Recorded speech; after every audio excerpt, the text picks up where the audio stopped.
Well, hello everyone. This is Fadi, and I want to welcome you to another fabulous video series with our dear friend, brother, and guest, and expert also, Dr. Jay Smith.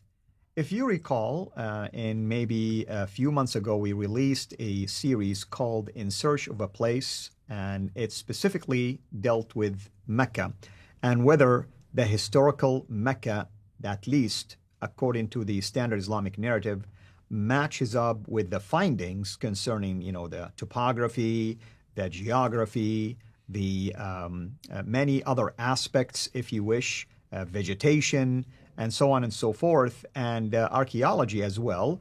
And I think we have proved without a shadow of a doubt that what we are dealing with today, tangible evidence, do not really match up with the standard Islamic narrative concerning Mecca, when it was founded, why it was founded, and so on and so forth. Well, today, there are, as you know, it's always the case with Dr. J and his team. Whenever they find something new, they immediately release it, and we always have the privilege of inviting Dr. J here to even share it with our own viewers. So today is no difference. We are going to continue with our discussion concerning Mecca and the fact that there are more Meccan problems. So the search continues. With that in mind, I want to welcome our dear brother, Dr. J. Dr. J, welcome back. It's good to be back in the studio again. Listen, Al-Fadi, we've gone through the book, The Man and the Place. Those are the three things we've been looking for in what we call the historical critique.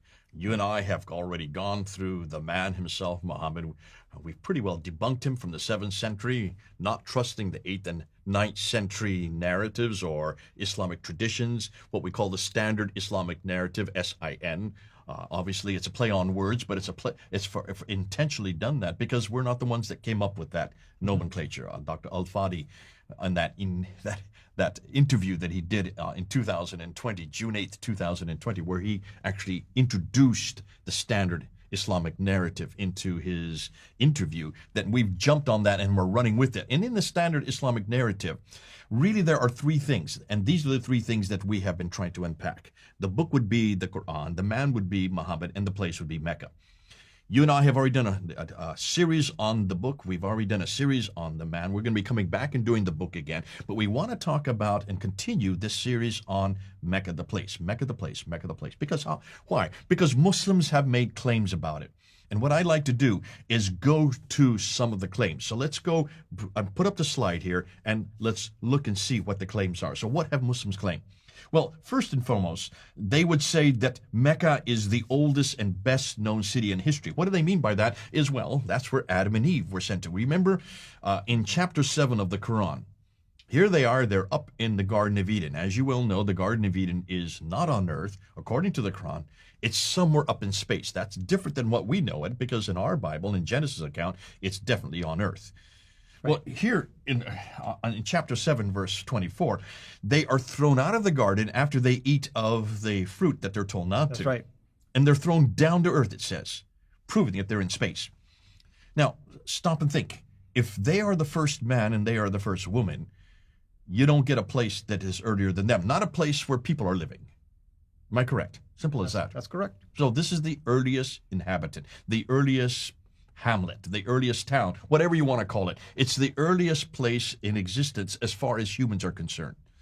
So that already suggests that Mecca is pretty important if it's the oldest place.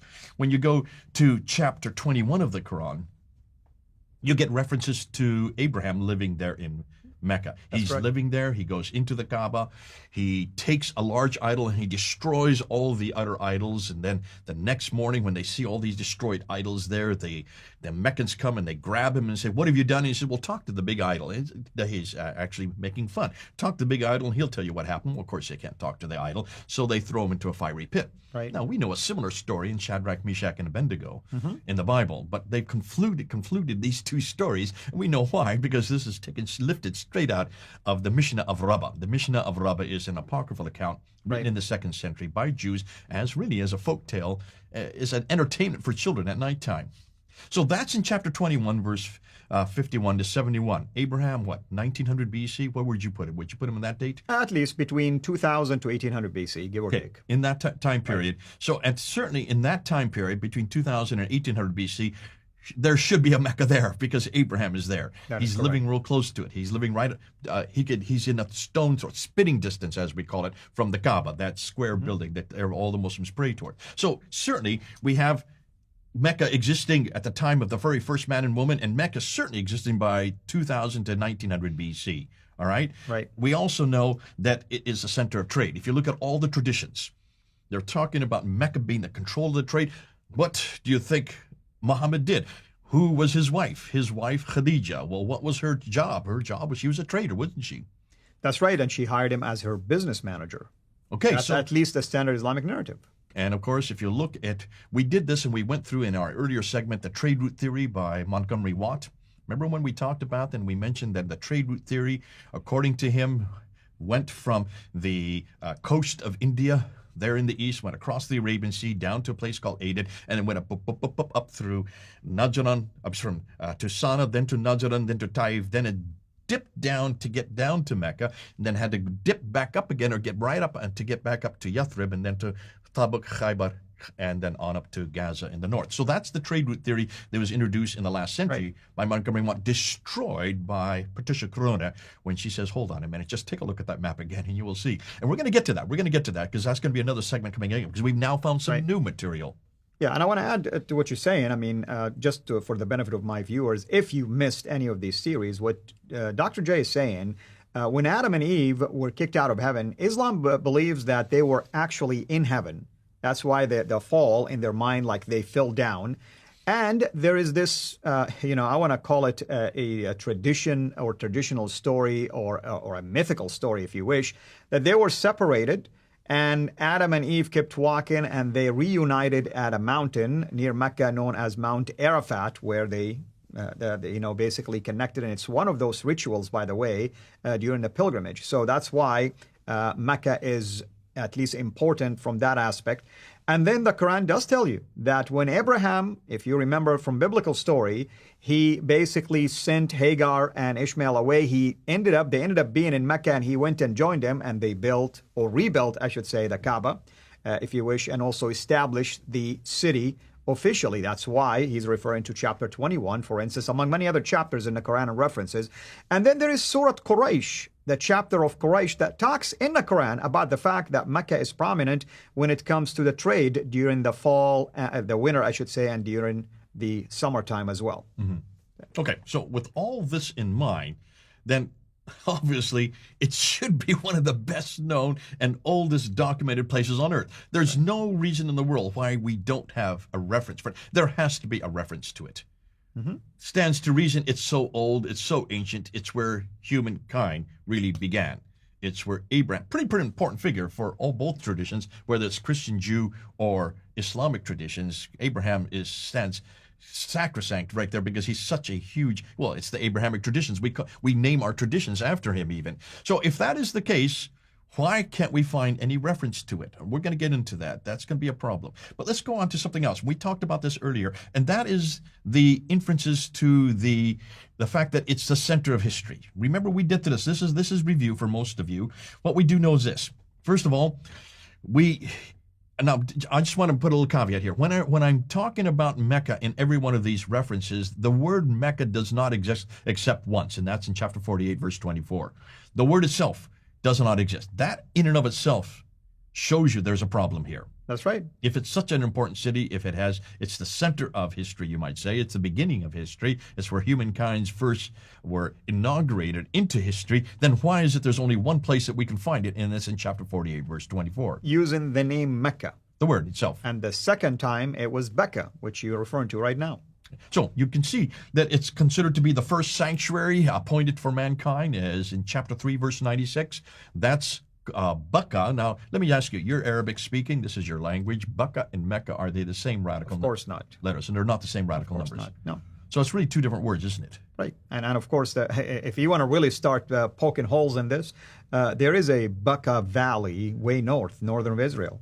That's true. In fact, as we're going to find out later, it is that valley is the last stage on the pilgrimage to Jerusalem. That's right. You stop and stay there overnight before you go into Jerusalem. Right. Paul Ellis is the one that brought that up a number of months ago when he actually introduced that. And I said, well, that's what Mecca's all about. It has nothing to do with Mecca. It has everything to do with Jerusalem, the Jerusalem thesis. Now, we also know that according to chapter 6, verse 92, and chapter 42, verse 7, that it's the mother of all settlements. Not the word itself, but the place where the prophet lives, the place of the prophet. It's also known, as we said already, in chapter 7, verse 24, and also chapter 21, verse 51 and 71, that it's where Adam and Eve were, where Abraham came from. According to traditions, it's where Muhammad was born. Amina, his mother. His father, Abdullah, had already died by the time he was born, and so he was born there, was brought up there, spent, from 570 all the way up until 622. So he was in his 50s, 52 years old before he finally left Mecca. So that's pretty important because that means he spent a good bit of it, almost all of his life down there in Mecca. Although I want to point, the Quran never mentioned anything about his birth narrative or where he lived. At least. No, these are all the traditions. Exactly. The standard Islamic narrative. That's we always have to remind ourselves, this is the standard Islamic narrative that we're referring to. And one of the things we have been doing is punching holes in those standard. We're kind of finding hole after hole after hole after hole after hole. And taking deep dives. Deep dives, according to Yasser Qadi. Yeah. The standard Islamic narrative has holes in it. Take a deep dive and you're not going to be able to cover those holes as we're finding. It's where the Qibla was always pointed to, according to chapter 2, verse 149 to 150 is where the Qibla was redirected. According to tradition, that means redirected from the farthest mosque, which they believe would be Jerusalem, down to the Masjid al-Haram, which is the forbidden mosque, which they can, as you well know, is what you grew up with knowing. It was always there, not too far from where you lived, where you grew up. Right? No, not at all. I mean, less than an hour, basically. Less than an hour. You used to drive up there, and just for a lark, you used to go and do your prayers there. Yes. So pretty important, according to their traditions.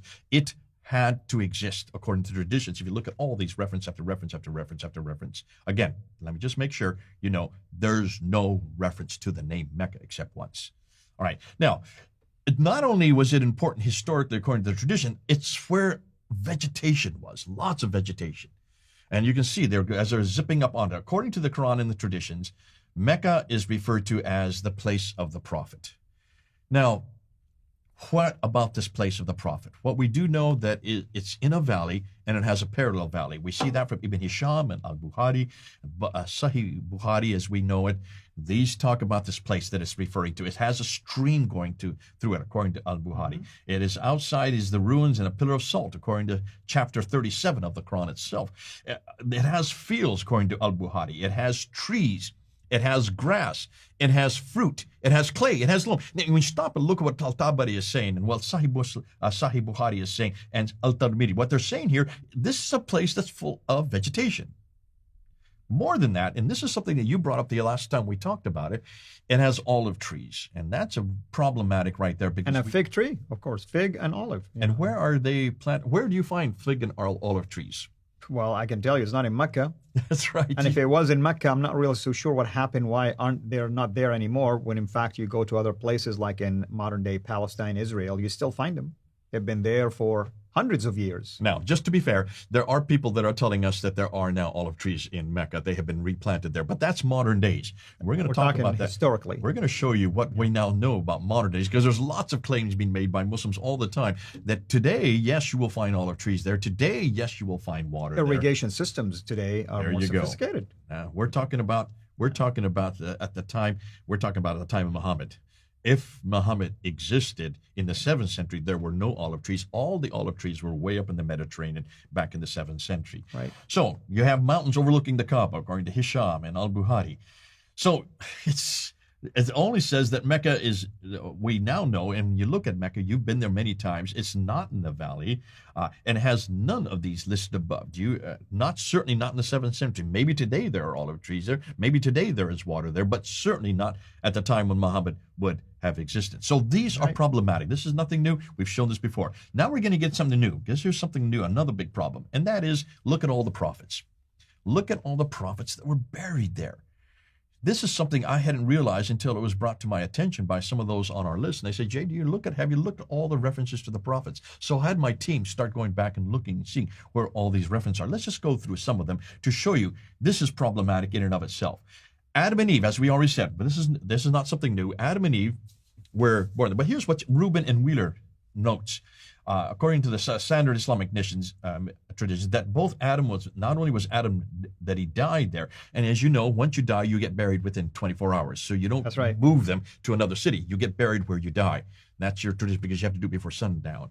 So he was buried at Mount Abu Qubais near Mecca, where Eve had also been buried. That's what the traditions tell us. What about this name Abu Qubais? Well, Al-Qasai says specifically the angel laid him in a grave and his head was at the site of the Kaaba and his feet stretched out. So he's buried right there next to the Kaaba, according to what traditions tell us. What's fascinating is we know where Abu Qubais is. Abu Qubais, you take a look at this map here, and I put it on the screen there, and I'm going to put a green arrow. Take a look where that is. Abu Qubais is way up over by Latakia. Up in Latakia is in Syria. Which is in Syria, yeah. This is way up in the Mediterranean.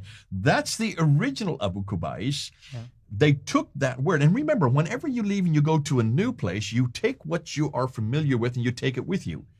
New York, the city of New York. Why is it called New York? Because it's referring to the old York. Mm-hmm. Where I live in Pennsylvania, there is a place called York. It's very close to where I live. Right. That is the name of people who have come from the old York, which is in England or Britain. And when they moved to America, they redid that word. You will find a place called Berlin, East Berlin. You'll have all these names all over America. And usually you take the name of the place you come from and then you recreate it in where you now have moved to, which is exactly what you're seeing here. The old Abu Qubais is in northern Syria, just southeast of Latakia, on the coast of the Mediterranean Sea, almost 1,200 miles further north from Mecca. This is a perfect example of this borrowing. So it looks like the original one was way up north. Have we said this before? We did mention things like this in the past, but now we're unpacking it even deeper. So just to bring that up as a side issue, let's get back then to the prophets. Did you know that Seth was also buried there? According to Uri Reuben, he talks about Seth, the third son of Adam and Eve, was also buried where Adam and Eve were buried. We already know that Adam and Eve were buried there. More than that, Ishmael. According to Al-Masudi, Reuben talks about this and says that Ishmael was one who was buried in Mecca opposite the place of the Black Stone. Where is the Black Stone? Mecca. You guessed it. In the Kaaba? It's right there on the eastern corner of the Kaaba. The sacredness attached in the Muslim tradition to the Hijr is focused on the idea that this area was the burial place of the noble dead, especially Ishmael, who is connected in Muslim legend with the history of the Kaaba. The tomb of this patriarch is found there.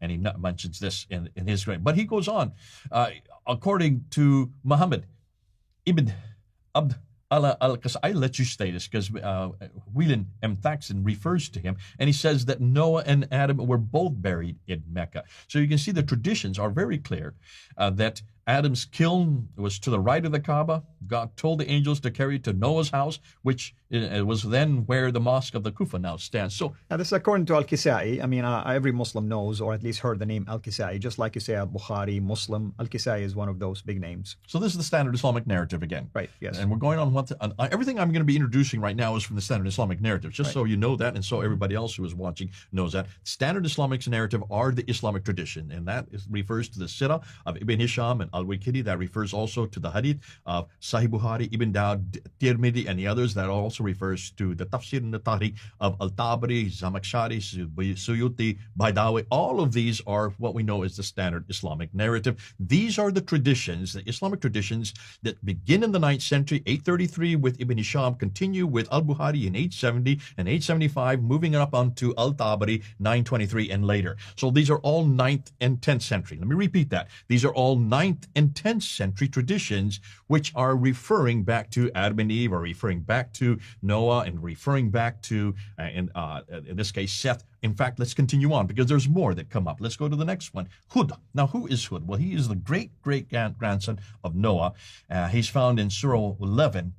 He also was buried there in Mecca, again according to Al-Qasai. That is part of the standard Islamic narrative. What about Saleh? Well, Saleh is, quoting Al-Tabari, says that Saleh, the grandfather of Hagar, who is the slave woman that bore Ishmael, was from Medina, but she died in Mecca. So she is there in, Saleh is there in in Mecca as well, according to Umar al And we have an Ashtar. entire city engraved basically in rocks called Madain Saleh, the cities of Saleh.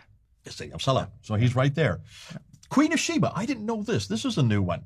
Gustav Well looks and he says, according to traditions, the grave of Balkis, the Queen of Sheba, is also found there in Mecca. This is a new one to me. What is she doing way up there when she should be way down in what is today Yemen? Because that's where she is from. Yeah. Oh, nonetheless, she's also buried in Mecca. Saba. Yeah. According to Ibn Kathir and the stories of the Prophet, Daniel not only lived there, but also died there. Daniel, The prophet Daniel. the old prophet Daniel. That we have the book of, you've got this great story of Daniel in the lion's den, and yet here he's not in Israel. He's way down there in Mecca. I think we're beginning to see basically a motif here, if you wish. There is an attempt to embellish the standard Islamic narrative by infusing all of these big names to give credibility to the standard Islamic narrative, basically to the story of Islam, to Muhammad, to Islam as a religion, to the Quran. I mean, you have big names here who are only biblical names. In fact, if you ask anyone to talk about Seth, find me a story of Seth, for instance, in the Quran. You won't find it. No, you have to go to the standard. You have to Islamic go narrative. to the Bible to find the story about Seth. But You're not talking gonna about that. Okay. Yeah. For historically, we're going to get to that. Exactly. But if you want to find out where he is in Islamic time, you've got to go to the standard Islamic And these narrative. are writings that were written later, after the time of Muhammad, after the rise of Islam, which is easy. You and I can write story right now and add more names if we want to. Why not? It gets even better than that. Take a look at the next slide. Yeah. 70 to 300 prophets, according to the standard Islamic narrative, between 70 to 300 different prophets. Ali Rubin, who has written about this extensively, he mentions that there were buried 70 prophets, including Hud and Saleh and Ishmael. The graves of Nuh and Hud and Shu'aib and Saleh and Ishmael were located between the Zamzam and the Makam. Well, the Zamzam and the Makam are within, as we now know, are within 30 meters of the Kaaba. So you can see they're all scrunched up together. The number of prophets that were buried there, some say between 77 to 99. Others say that they're around the Kaaba. So we're talking about that little area around the Kaaba. There were 300 prophets that were buried there, according to Uri Rubin, when he's looking at the standard Islamic. Wheeler also notes the same thing. Asyuti reports that Shu'aib, along with Hud, Saleh, Ishmael, and Noah, are buried in the sanctuary. So you see prophet after prophet after prophet. But not only are they buried there, look at what we found next. Look at the next slide. They're still alive and praying there. Al-Ashkar notes, it is narrated in the Sahih, authentic hadith, that the Prophet said the prophets are alive in their grave and they're praying. So, I mean, when they were buried, they were buried in the position of prayer. Yeah. One of the ways in which Allah honors his prophets and messengers is that the earth does not consume their bodies. No matter how long a time passes, their bodies remain preserved from decay, according to the hadith. The Sahih text indicates that the bodies of the Prophet will not decay or disappear as happens to the bodies of others, according to Umar al-Ashkar. Now, stop and think that through. If that is the case, stop and think it. You've looked at the pictures. We've shown the pictures many times of all the buildings that are being built right now. Mm-hmm. You have that clock tower, the fourth highest building in the world, while we're speaking. At that building, and if you're going to build large clock towers that are that high, you need to dig deep foundations. And when you dig deep foundations, what are you doing? Well, you're uncovering lots of land. And this is all around the Kaaba, where these 300 prophets are buried. When you dig foundations, don't you think they should be coming across these bodies? Absolutely. In fact, I would challenge anyone right now with the technology that we have, just use any devices that can at least show you images of what's underneath these grounds, like the grave of Muhammad. Wait a minute. These are alive. Remember what we just read? Just show us what's there. These prophets are still kneeling. They're still in kneeling position. They're still praying. They're supposed to be alive as they're praying. Where are these prophets? Where are these bodies? Where are these bones? Yeah. It's, the more that you unpack the traditions, the more you look at the standard Islamic narrative. When Yasser Qadi says the standard Islamic narrative has holes in it, here's another huge hole. I'd like to know where these prophets are, between 70 to 300. Let's look at the next slide. Let's conclude this, and let's just go through each one of the list. Adam and Eve, Seth, Ishmael, Noah, Hud, Saleh, Queen of Sheba, Daniel, 70 to 300 other prophets, all lived or died there in Mecca. This would mean that almost all of the Bible would have to be rewritten. We'd have to write everything about the Bible, and all of the stories be redirected 600 to 1,000 miles further south. Yet there is so much evidence for the biblical narrative historically, yet almost nothing for Islam. So where do Muslims go to get their authority for all of these stories? Can you see this is a real problem here? Absolutely. Absolutely. And this is why we are doing this continuation of that series, In Search of a Place, because the more evidence are available out there, Dr. J and his team, and I'm thankful to also play a role in this and bringing it here in our channel. We want you, our viewers, to be aware of it immediately for one purpose, really. I mean, if you're a Muslim watching this, we're just asking you to examine the evidence. Don't get emotional. Emotions do not do anything. All we're saying is get tangible, get factual. Here are evidence. As a Muslim, by the way, you can go to Mecca, right? Non-Muslims cannot go to Mecca. You go to Mecca and you find these graves for us. In fact, be the first to do a YouTube channel and show us these images. In fact, be the first to take even devices to show us that there are actual living human beings who are praying in their graves. I mean, that will be a ground-shattering discovery, actually, for everyone. If you want to prove Islam is right, this is your opportunity to do it. So let's get real. There is none of this, nothing that exists anywhere in the earth. And that's what I mean by anywhere.